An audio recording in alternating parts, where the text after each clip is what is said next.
Hello बच्चों, welcome back to my channel. कैसे हैं आप सब लोग?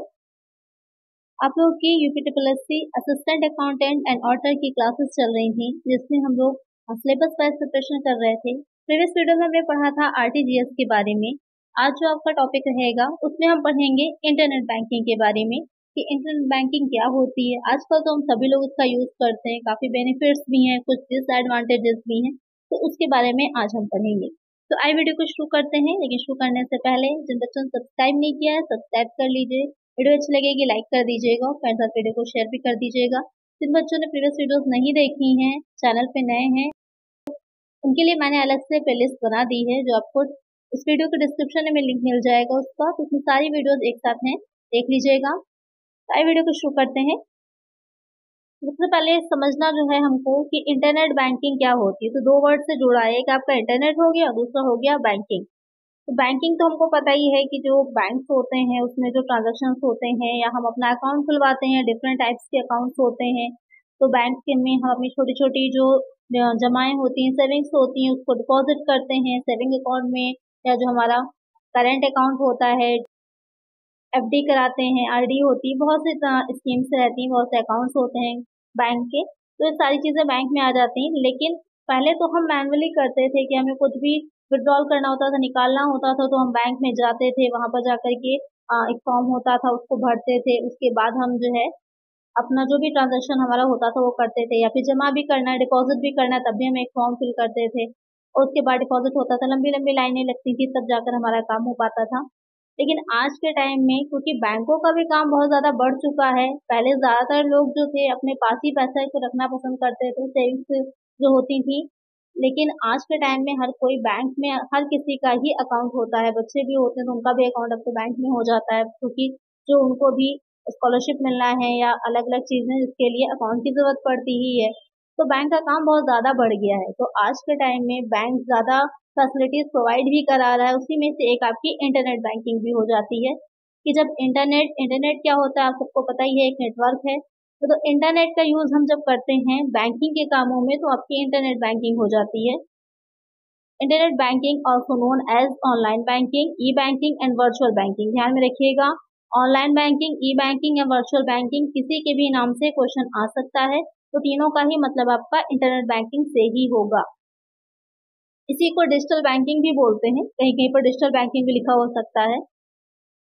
तो वो हो जाएगा internet banking is an electronic payment system that enables customers of a bank or other financial institutions conduct a range of financial transactions through the financial institutions website। कि जो बैंक होते हैं अपनी वेबसाइट उनकी होती है, उस पर आप नेट पर गूगल पर सर्च करेंगे आपको वेबसाइट मिलती है। अगर आप उस बैंक में अकाउंट होल्डर हैं, आपका अकाउंट है, तो आप वहां से ये सुविधा, ये फैसिलिटी ले सकते हैं इंटरनेट बैंकिंग की। उसमें आपको अपना लॉगिन करना पड़ेगा, पासवर्ड है, सिक्योरिटी के लिए बनाया जाता है, अपनी एक आईडी बनानी पड़ेगी।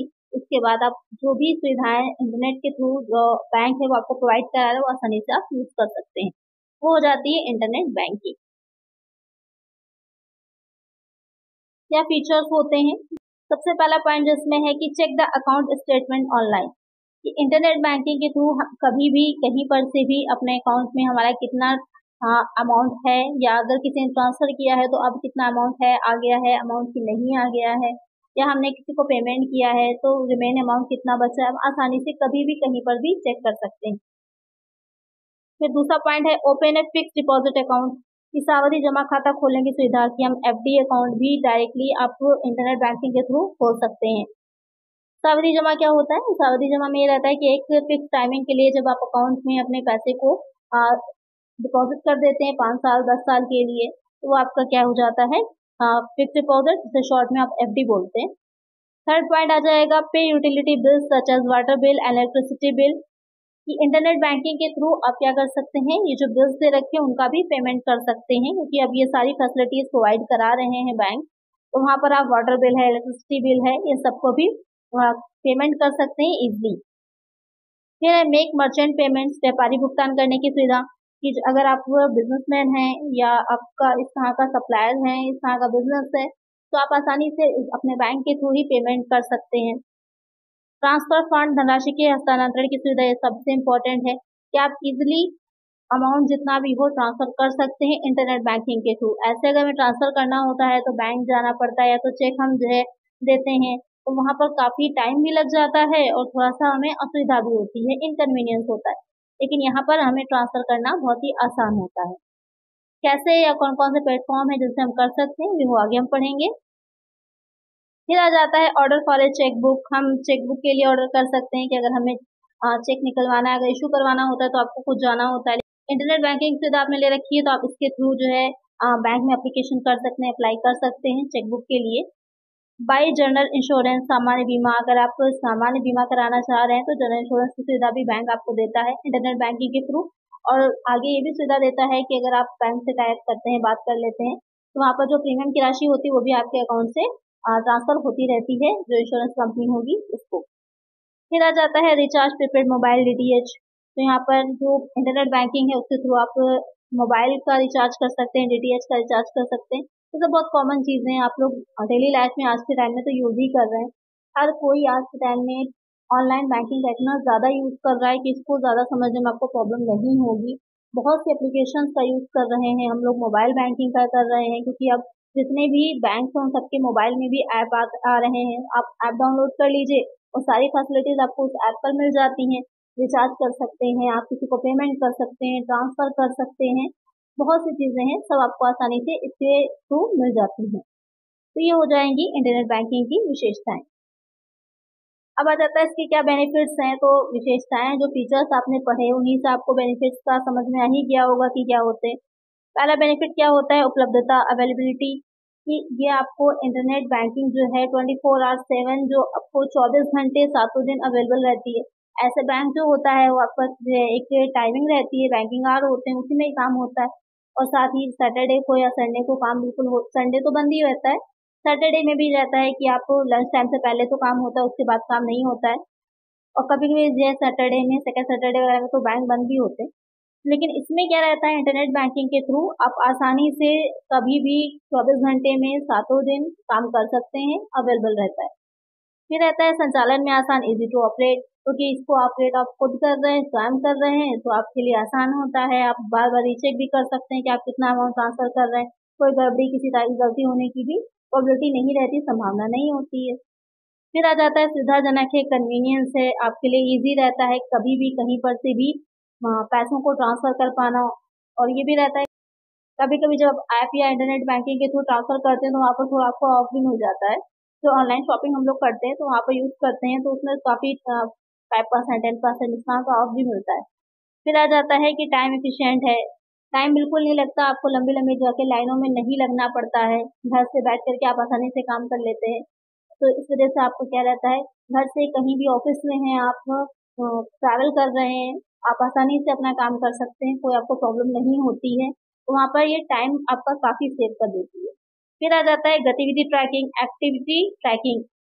आपने ऐसे अगर चेक जमा कर लिया तो बार बार आपको बैंक दौड़ के जाना पड़ता था ये पता करने के लिए कि क्या सिचुएशन है, आपको पेमेंट आया या नहीं आया।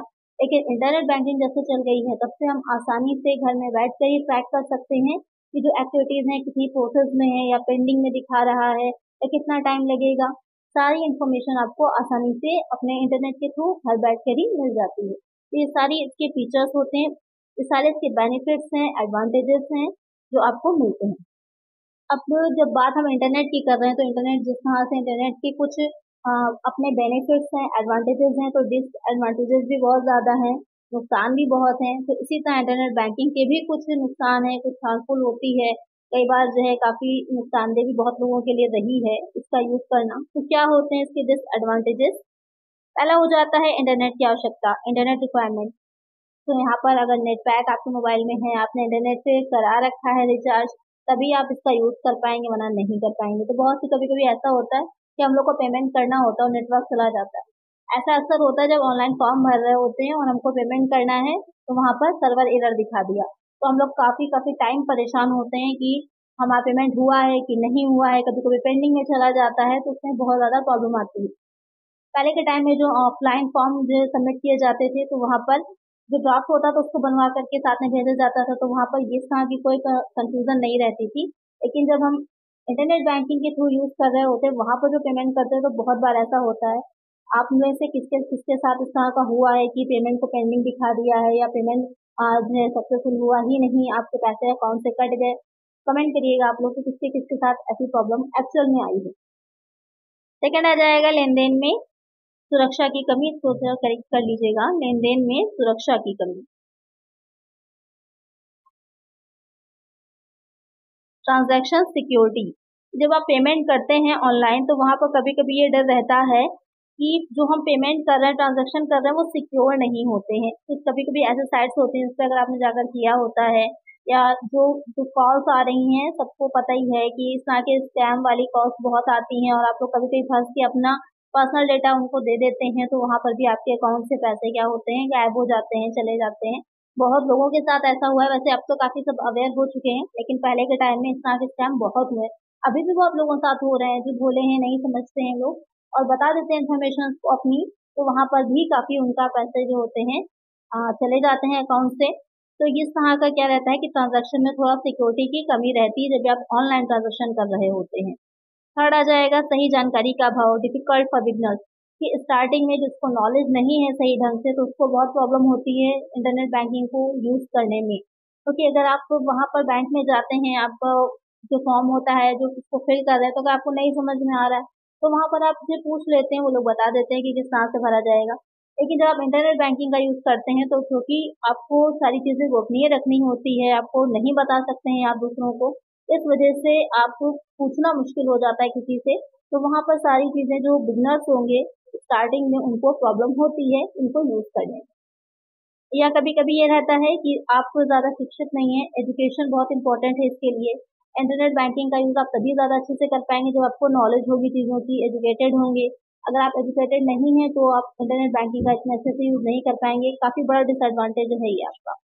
फिर आ जाता है पासवर्ड सुरक्षित करना, सिक्योरिंग पासवर्ड। तो यहाँ पर ये रहता है कि इसमें आपको पासवर्ड अपना बनाना होता है, क्योंकि पासवर्ड के थ्रू ही इंटरनेट बैंकिंग आपकी काम करती है और सेफ भी है। अगर आपका पासवर्ड इतना सिक्योर नहीं है, किसी को पता चल जाता है, तो वहां पर आपके अकाउंट से पैसा निकालना बहुत आसान हो जाएगा। लेकिन अगर आपने बैंक में जाकर अपना अकाउंट है आपका, बैंक से आपके बिना सिग्नेचर के कोई भी ट्रांजेक्शन हो ही नहीं सकता, या अगर आपका सिग्नेचर मैच नहीं करता तब भी वो लोग ट्रांजेक्शन के लिए अलाउ नहीं करते हैं।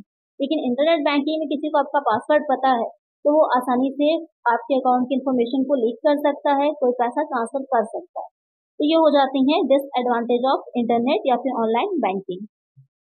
उसके बाद आ जाता है कि नेट बैंकिंग पर उपलब्ध फंड ट्रांसफर के प्रकार, कि जो नेट बैंकिंग है उसके थ्रू आप फंड का ट्रांसफर जो करते हैं तो वो कौन कौन से ऐसे प्लेटफॉर्म है, कहाँ कहाँ से कर सकते हैं। तो जैसे पिछली वीडियो में, प्रीवियस वीडियो में मैंने आप लोग को पढ़ाया था नेफ्ट के बारे में, आरटीजीएस को तुम डिटेल में समझा था, आईएमपीएस है। ये सारे प्लेटफॉर्म जो है आपको प्रोवाइड कराते हैं कि आप आसानी से अपने फंड को ट्रांसफर कर सकते हैं। नेफ्ट है, आरटीजीएस है, आईएमपीएस है, ये सब आपके इलेक्ट्रॉनिक फंड ट्रांसफर के ही एग्जाम्पल है, उदाहरण है। इसके अलावा बहुत सी एप्स होती हैं, उनके थ्रू आप कर सकते हैं। मोबाइल की ही बैंकिंग की एप्स हैं आजकल तो आ रही हैं, उनके थ्रू आप कर सकते हैं। तो ये सारे हो जाते हैं फंड ट्रांसफर के जो टाइप्स होंगे वो होंगे। तो यहाँ तक आपको क्लियर हो गया होगा इंटरनेट बैंकिंग के बारे में। आइए चलते हैं एमसीक्यूज की तरफ, तो थोड़ा एमसीक्यूज को सॉल्व करते हैं और बहुत सी चीजें हमें वहाँ पर क्लियर हो जाएंगी। काफी अच्छे क्वेश्चन हैं, जो क्वेश्चन एग्जाम में अक्सर पूछे जाते हैं उस तरह के क्वेश्चन मैंने इंक्लूड किए हैं। तो आइए चले एमसीक्यूज की तरफ। इसमें फर्स्ट क्वेश्चन है, इंटरनेट बैंकिंग के लेन देन के संबंध में निम्नलिखित में से कौन सा कथन गलत है? Which one of the following statement is false regarding transaction of internet banking? यहाँ पर क्वेश्चन में आपसे पूछ रहा है कि जो इंटरनेट बैंकिंग है उसमें कौन सा ऐसा जो स्टेटमेंट है वो गलत होगा। यहाँ पर आपको रॉन्ग बताना है, रॉन्ग के बारे में बताना है कि क्या गलत होगा। पहला पॉइंट दे रखा है, statement of account is for a specific period, withdrawal of cash anywhere in India, balance inquiry, transfer of funds from one account to another account. चार स्टेटमेंट हैं, बहुत ध्यान से समझिएगा। देखने में सब आपको लग रहा होगा कि सही है, लेकिन एक इसमें से रॉन्ग है। कि आप इंटरनेट बैंकिंग के थ्रू जो स्टेटमेंट है आपके अकाउंट का, उसकी आसानी से जांच कर सकते हैं किसी भी एक निश्चित अवधि में, करेक्ट है। भारत में कहीं भी नकदी की निकासी, withdrawal of cash anywhere in India, balance inquiry, खाते में उपलब्ध राशि की जांच, करेक्ट है। आप के अकाउंट में कितना अवेलेबल है बैलेंस आप जांच कर सकते हैं कभी भी। Transfer of fund from one account to another account, आप आसानी से ट्रांसफर कर सकते हैं फंड को एक अकाउंट से दूसरे अकाउंट में। लेकिन जो आपका बी पॉइंट दे रखा है कि विड्रॉ कर सकते हैं कैश को आप इंडिया में कहीं भी, तो जो इंटरनेट बैंकिंग होती है उसके थ्रू आप कैश को ट्रांसफर कर सकते हैं किसी के भी अकाउंट में, कहीं पर भी इंडिया में कहीं पर भी आप कैश को ट्रांसफर कर सकते हैं, लेकिन आप विड्रॉ नहीं कर सकते, निकाल नहीं सकते इंटरनेट बैंकिंग के थ्रू। तो यहाँ पर ये वाला जो पॉइंट दे रखा है withdraw of cash anywhere in India, ये आपका रॉन्ग हो जाएगा स्टेटमेंट इंटरनेट बैंकिंग के लिए। तो एक आंसर क्या हो जाएगा हमारा ऑप्शन बी। आप कैसे निकाल सकते हैं, जो डेबिट कार्ड आपका होता है, एटीएम कार्ड होता है, उसके थ्रू आप निकाल सकते हैं, लेकिन इंटरनेट बैंकिंग अलग है और जो कार्ड आपको प्रोवाइड करा रहा है बैंक वो अलग होते हैं। तो यहाँ पर इंटरनेट बैंकिंग के थ्रू आप कैश का विड्रॉ नहीं कर सकते, ट्रांसफर कर सकते हैं। तो एक आंसर हो जाएगा ऑप्शन बी। नेक्स्ट क्वेश्चन है IFSC स्टैंड्स फॉर। आपको बताना है जो IFSC है उसकी फुल फॉर्म क्या है। International food service code, international food system code, international finance science centre, Indian financial system code. Question में कह रहा है कि जो IFSC है उसकी फुल फॉर्म क्या है। कि जब भी आप इंटरनेट बैंकिंग की बात करते हैं तो वहां पर IFSC कोड बहुत इंपॉर्टेंट होता है, इसलिए इसकी फुल फॉर्म मैंने इंक्लूड करी है कि एग्जाम में आपसे डायरेक्ट ये पूछ सकता है। IFSC है, BCR है, इन सब की कोड की जो फुल फॉर्म है आपसे एग्जाम में पूछी जा सकती है, तो इन पर ध्यान रखिएगा। तो यहाँ पर जो क्वेश्चन में कह रहा है कि क्या होगी, तो हो जाएगी इंडियन फाइनेंशियल सिस्टम कोड। तो करेक्ट आंसर क्या होगा हमारा ऑप्शन डी। नेक्स्ट क्वेश्चन है online banking is also known as. Online banking को और किस नाम से जाना जाता है। कि ऑनलाइन बैंकिंग है उसे हम और किस नाम से जानते हैं। तो अभी हमने पढ़ा ही था, ट्रेडिशनल बैंकिंग, परंपरागत banking, internet banking, RTGS NEFT. तो RTGS और नेफ्ट में आप कंफ्यूज हो जाएंगे इन तीनों में। तो RTGS और नेफ्ट जो है वो आपका इंटरनेट बैंकिंग में ही आ जाता है। तो बेस्ट आंसर हमारा हो जाएगा ऑप्शन बी। नेक्स्ट क्वेश्चन है EFT स्टैंड्स फॉर। EFT का कोड रूप क्या है। जो आप ई बैंकिंग कर रहे होते हैं, इंटरनेट बैंकिंग कर रहे होते हैं, तो वहां पर EFT बहुत इंपॉर्टेंट होता है। तो EFT जो होगा उसकी फुल फॉर्म हो जाती है इलेक्ट्रॉनिक फंड ट्रांसफर। तो एक आंसर हो जाएगा ऑप्शन बी। नेक्स्ट क्वेश्चन है ई बैंकिंग में स्कीमिंग क्या है। Skimming in e banking is a method of converting debit card into credit card, transferring cash from one account to another account, stealing credit and card information, intimating the customer about his heavy withdrawals। E banking जो होती है, तो electronic banking है, उसमें skimming जो होती है उसका क्या अर्थ होता है। स्कीमिंग आपको समझ में इतना तो आ गया होगा कि जो स्कीमिंग होती है वो एडवांटेज नहीं है, डिसएडवांटेज है। क्या है वो डिसएडवांटेज, कि डेबिट कार्ड को क्रेडिट कार्ड में बदलना नहीं होगा, एक खाते से दूसरे खाते में नकदी स्थानांतरित करना ये भी नहीं है, ग्राहक को उसकी भारी निकासी के बारे में सूचित करना ये भी नहीं होगा। क्या करेक्ट हो जाएगा, क्रेडिट कार्ड की जानकारी चुराना, स्टीलिंग क्रेडिट कार्ड इंफॉर्मेशन। कि जो क्रेडिट कार्ड है उसकी इंफॉर्मेशन जो चुराई जाती है, जो हैकर्स होते हैं, क्योंकि आज के टाइम में ऑनलाइन जो काम हो रहे हैं वहां पर बहुत ज्यादा चांसेस रहते हैं इन्फॉर्मेशन को लीक होने के, हैक कर लेने के। इस वजह से आपका जो क्रेडिट कार्ड की जानकारी चुराना है वो स्कीमिंग कहलाता है। तो एक आंसर क्या होगा हमारा ऑप्शन सी। एग्जाम में जो क्वेश्चन आएंगे आपके इंटरनेट बैंकिंग से जो भी बनेंगे वो इसी तरह के क्वेश्चन ज्यादा बनेंगे, क्योंकि ये क्वेश्चन ऐसे होते हैं जब बच्चा कंफ्यूज होगा। डायरेक्ट अगर आपसे इंटरनेट बैंकिंग के बारे में पूछा जाएगा तो आपको पता ही रहेगा। तो इस तरह के ही क्वेश्चन वहां पर पुटअप करेंगे। पेटीएम के बारे में, भीम ऐप है, या फिर जो आपके RTGS है, नेफ्ट है, इनसे रिलेटेड क्वेश्चन है, या फुल फॉर्म पूछेगा, क्योंकि बच्चे वहीं पर ज्यादा कंफ्यूज होते हैं और वही अच्छे क्वेश्चंस भी होते हैं। नेक्स्ट क्वेश्चन है the Bhim app was launch by prime minister Narendra Modi on. Bhim app को प्रधानमंत्री नरेंद्र मोदी द्वारा कब लॉन्च किया गया था। जो भीम ऐप है, एक आंसर तो आपको यहीं पर मिल गया, इसको किसने लॉन्च किया था। जो मैम आज भी प्राइम मिनिस्टर हैं नरेंद्र मोदी जी, उन्होंने लॉन्च किया था। किस डेट में किया था, 15 अगस्त 2016, 31 अक्टूबर 2016, 26 जनवरी 2016, 13 दिसंबर 2016। यहाँ पर इतना तो क्लियर हो गया कि यह 2016 में किया गया था। डेट हमें मेन इंपॉर्टेंट है, डेट और मंथ।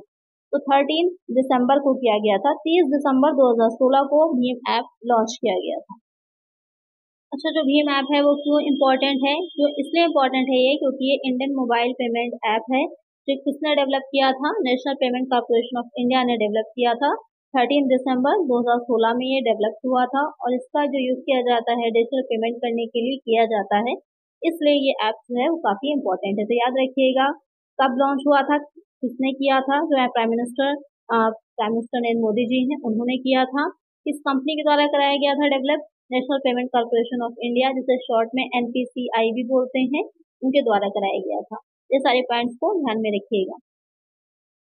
नेक्स्ट क्वेश्चन है, dash is an alphanumeric code that uniquely identifies a bank branch participating in the NEFT system. Dash एक अल्फान्यूमेरिक कोड है जो विशिष्ट रूप से नेफ्ट प्रणाली में भाग लेने वाली बैंक शाखा की पहचान करता है। IFSC, STP, SF, MS, RTGS। यहाँ वो क्वेश्चन कह रहा है कि इसमें से कौन जो है जो नेफ्ट प्रणाली के लिए इंपॉर्टेंट होता है, या नेफ्ट सिस्टम जो हम यूज कर रहे होते हैं वहां पर उसका यूज किया जाता है, इसमें से कौन सा ऑप्शन हो जाएगा? वो हो जाएगा IFSC कोड। तो अभी इसी के बारे में मैंने आपको पहले ही बताया था और ये क्वेश्चन की फुल फॉर्म आपकी बताई थी कि क्या होती है, क्योंकि ये जो नेफ्ट होता है वहां पर इसका यूज किया जाता है। अब पॉइंट ये भी आता है कि बाकी जो 3 दे रखे हैं उनकी फुल फॉर्म क्या है। तो RTGS की तो फुल फॉर्म आपको पता ही है, मैंने पहले ही बता दिया था, real time gross settlement. STP जो है इसकी फुल फॉर्म हो जाती है सेगमेंटेशन, टारगेटिंग एंड पोजिशनिंग। और जो SFMS है इसकी फुल फॉर्म क्या होती है? स्ट्रक्चरल फाइनेंशियल मैसेजिंग सिस्टम, ये उसकी फुल फॉर्म हो जाएगी। तो ध्यान में रखिएगा सारी फुल फॉर्म को। नेक्स्ट क्वेश्चन है, which of the following is a recent initiative by the Reserve Bank of India RBI to promote digital payment in India. Bharat में डिजिटल भुगतान को बढ़ावा देने के लिए भारतीय रिजर्व बैंक द्वारा निम्नलिखित में से कौन सी एक पहल की गई है? जनधन योजना, मुद्रा योजना, भीम UPI, नन। तो यहाँ पर इंडिया में पेमेंट जो ऑनलाइन पेमेंट है उसको बढ़ावा देने के लिए जो गवर्नमेंट ने कौन सी नई ऐप है या कौन सी नई पहल करी है, जो लॉन्च करी है, तो वो हो जाएगी भीम UPI, जिसके बारे में अभी मैंने आपको बताया था। UPI की फुल फॉर्म प्रीवियस वीडियो में पढ़ चुके हैं, अगर नहीं देखी है आपने तो उसका लिंक आपको डिस्क्रिप्शन में मिल जाएगा, देख लीजिएगा। और भीम जो है उसकी फुल फॉर्म क्या हो जाएगी? भारत इंटरफेस फॉर मनी, इसकी फुल फॉर्म होती है, याद कर लीजिएगा और नोट कर लीजिएगा, Bharat interface for money. Correct answer होगा हमारा ऑप्शन सी। नेक्स्ट क्वेश्चन है, on which year national electronic fund transfer started in India. Bharat में राष्ट्रीय इलेक्ट्रॉनिक फंड ट्रांसफर किस वर्ष शुरू हुआ था? अब आपको बताना है जो नेफ्ट है, आप देख रहे होंगे national electronic fund transfer, NEFT की फुल फॉर्म दे रखी है। उसकी शुरुआत भारत में किस वर्ष में हुई थी? 2002, 2004, 2005, 2006। किस वर्ष में उसकी शुरुआत हुई थी? तो उसकी शुरुआत हुई थी 2005 में, 2005 में। करेक्ट आंसर होगा हमारा ऑप्शन सी, नवंबर 2005 था तब इसकी शुरुआत हुई थी। नेक्स्ट क्वेश्चन है, निम्नलिखित में से कौन नेफ्ट का नियामक है? Which one of the following is the regulator of NEFT? State bank of India, national holding bank, commercial bank, reserve Bank of India. कौन इसके प्रधान बनाता है, जो नियम होते हैं उनको देखता है? तो वो हो जाएगा हमारा जो सेंट्रल बैंक है, कौन सा? रिजर्व बैंक ऑफ इंडिया, हमारा भारतीय रिजर्व बैंक। एक आंसर हो जाएगा हमारा ऑप्शन डी। तो आई होप आपको समझ में आ गया होगा इंटरनेट बैंकिंग के बारे में, या उससे जुड़े जो क्वेश्चंस आते हैं, थोड़े से अलग से क्वेश्चंस मैंने इसमें इंक्लूड किए थे क्योंकि एग्जाम पर्सपेक्टिव से आपकी काफी इंपॉर्टेंट है। तो आज की वीडियो में इतना ही। अगर वीडियो अच्छी लगी है तो वीडियो को लाइक कर दीजिएगा, चैनल को सब्सक्राइब कर दीजिएगा और फिर तक वीडियो को शेयर कर दीजिएगा। मिलते हैं नेक्स्ट वीडियो में। Thank you.